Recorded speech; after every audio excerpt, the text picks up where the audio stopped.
So now that we know what solutions are, let's talk about solubility. Solubility is the maximum amount of a substance like salt, water, or gas that can dissolve in a solvent at a certain temperature. Add sugar to a glass of water and watch how the sugar dissolves completely in the water. But what happens if you keep adding sugar? Once you reach a certain point, the sugar stops dissolving and it starts to collect at the bottom. This is called saturated solution. The solvent can no longer hold any more solute at that temperature. Solubility can change with temperature. For more solid solutes like sugar or salt, solubility increases as the temperature rises. So hot water can dissolve more sugar than cold water can. Here's a fun experiment for you to try at home. Take a cup of cold water and a cup of hot water. Try dissolving as much sugar as you can in each. Which one dissolves more sugar? Let me know in the comment section.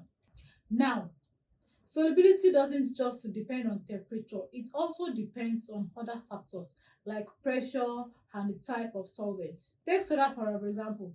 Carbon dioxide is dissolved in water under high pressure.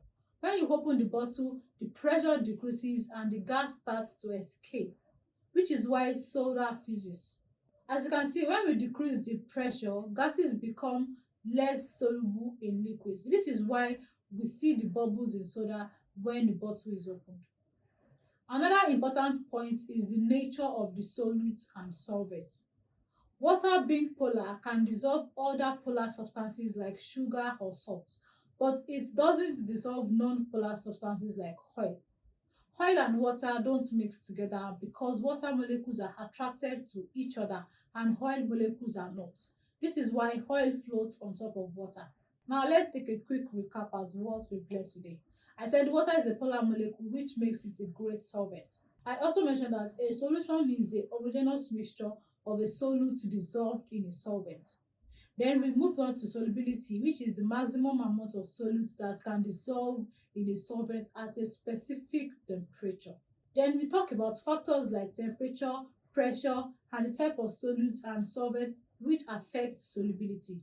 Remember, whether you are making a cup of tea or mixing ingredients for a cake, solution and solubility are at work all around you. Don't forget to like, share, and subscribe for more chemistry lessons. Until next time, keep experimenting and stay curious. Thanks for watching. Bye.